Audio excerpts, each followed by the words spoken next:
Olá, tudo bem? Vamos começar uma série de vídeos sobre o processo eleitoral de 2022. Nesse primeiro vídeo, nós vamos conversar sobre o voto. Em que situações o voto é obrigatório no Brasil quando ele é facultativo? E aquela velha informação falsa, né, relativa aos votos nulos e aos votos em branco, e que nós vamos querer reforçar aqui pela importância desse registro. Bom, quando que o voto é obrigatório e quando o voto é facultativo, tá? O voto ele é obrigatório para os maiores de 18 anos e ele é facultativo para os analfabetos, para quem tem mais de 70 anos, e é facultativo também para quem tem entre 16 e menores de 18 anos. Lembrando que os analfabetos, eles são inelegíveis, eles não podem concorrer a cargos eletivos, né? Mas eles podem votar de forma facultativa. Isso está previsto na nossa própria Constituição, né? Sempre bom a gente dar uma olhada, ver a fundamentação jurídica. Então, lá no artigo 14 da Constituição, no parágrafo 1º, tem exatamente essas informações, né? Que o alistamento eleitoral e o voto são obrigatórios para os maiores de 18 anos e, inciso 2, facultativos para a linha A, os analfabetos, a linha B para os maiores de 70 anos e a linha C para os maiores de 16 e menores de 18 anos. Em relação aos votos válidos e o que significa ser voto válido e qual, né, o significado e qual o impacto do voto branco e o voto nulo nas eleições. Essa é uma discussão antiga, né, as informações que foram atravessando em algumas décadas, com alterações legislativas, e parece que um pouco das informações equivocadas persistiram. No Brasil, o voto válido, ou seja, o que vai decidir as eleições, sejam elas, né, no sistema majoritário, ou seja, para os cargos de eleição majoritária, então chefes do executivo e senador, ou seja, para o sistema proporcional, que são os deputados federais, estaduais, vereadores e deputados distritais, tá? Independentemente do sistema eleitoral que estivermos falando, já de algum bom tempo para cá, né? Isso, claro, se reforça nas eleições de 2022, voto válido é o voto não branco e o voto não nulo.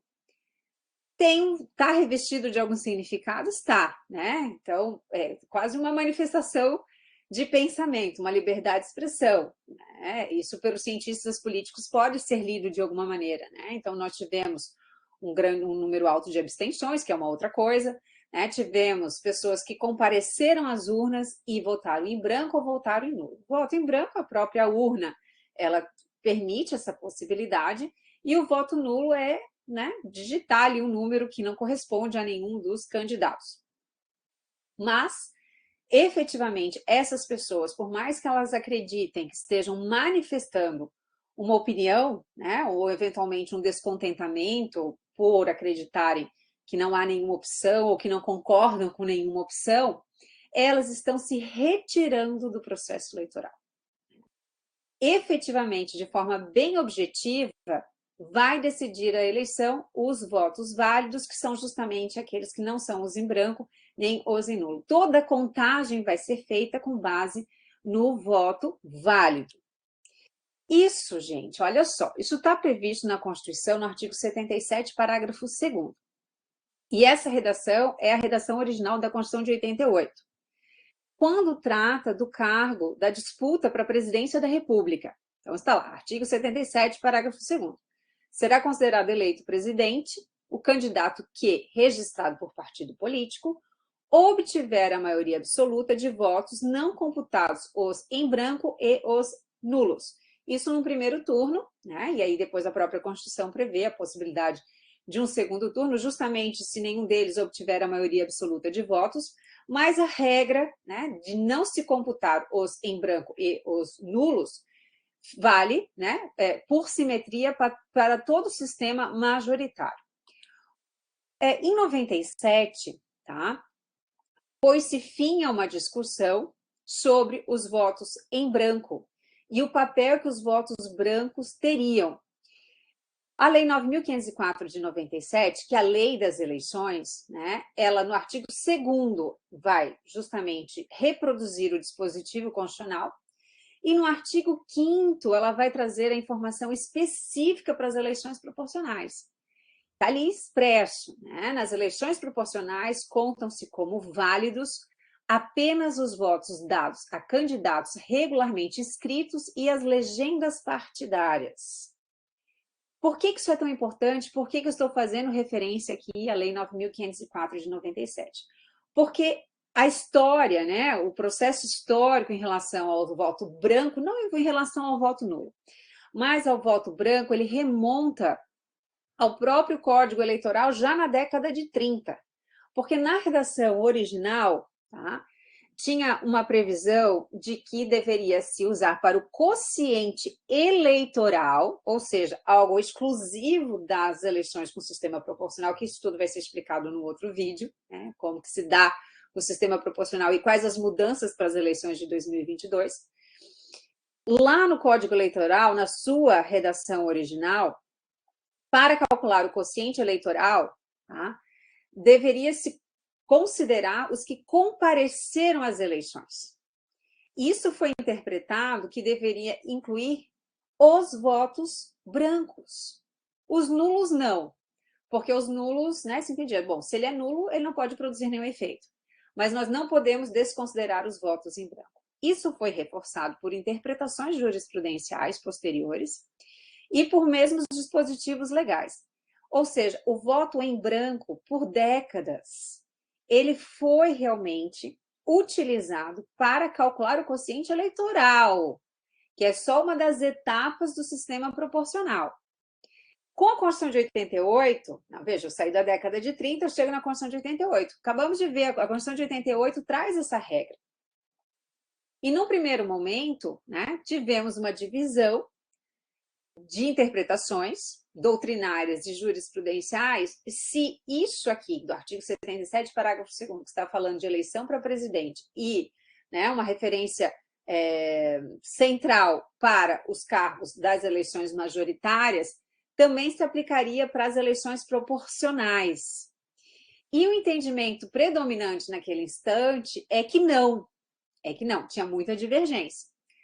Quando que isso acaba? Em 97, na Lei 9.504 de 97, porque aí no artigo 5º vem e diz, olha, também para as eleições proporcionais, né? Para as eleições proporcionais, vamos contar como válidos apenas os votos dados a candidatos regularmente inscritos e as legendas partidárias, ou seja, o que eu não direciono para um candidato ou para uma legenda é voto não válido, incluindo, portanto, e obviamente apenas, né, podemos nos referir ao voto branco e ao voto nulo, tá certo? Então, fim de papo, não se discute, não se acredita em nenhuma outra formação que vier fazendo referência de que os votos em branco vão para o mais votado, né? Que é algo que realmente tem que ter muita criatividade para se chegar a essa conclusão.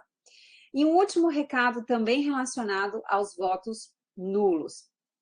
Uma corrente aí também, né, que circula pelos aplicativos de mensagem, de que se o número de votos nulos for considerável, né, se muita gente votar nulo, é possível anular uma eleição. Não é isso que diz o Código Eleitoral, tá?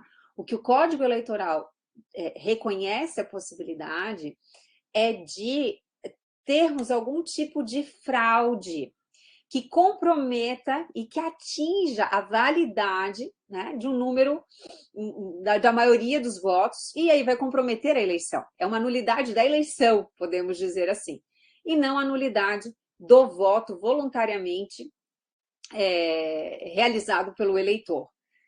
Se nós tivermos muitos votos em branco, se nós tivermos muitos votos nulos, lembrando, isso é uma boa análise para um cientista político, uma boa análise, né, que nós todos podemos fazer, é uma leitura possível de interpretação daquele momento eleitoral do país.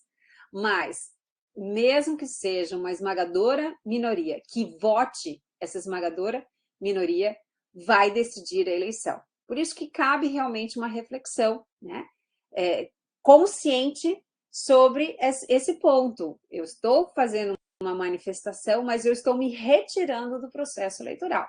Seja ele em branco, seja ele nulo, certo? Esse é o recado. Fiquem muito à vontade para outros questionamentos, outras colocações. Eu deixo aqui como referências duas explicações, duas publicações do próprio Tribunal Superior Eleitoral, que vai falar, né, sobre esse histórico do voto em branco, e o reforço da questão dos votos nulos e dos votos branco, que não anulam eleições. No mais, as outras referências foram diretamente os dispositivos legais, ou seja, a nossa Constituição e a Lei das Eleições. Muito obrigada. Lembrando sempre da nossa equipe, né, do Lab de Jur.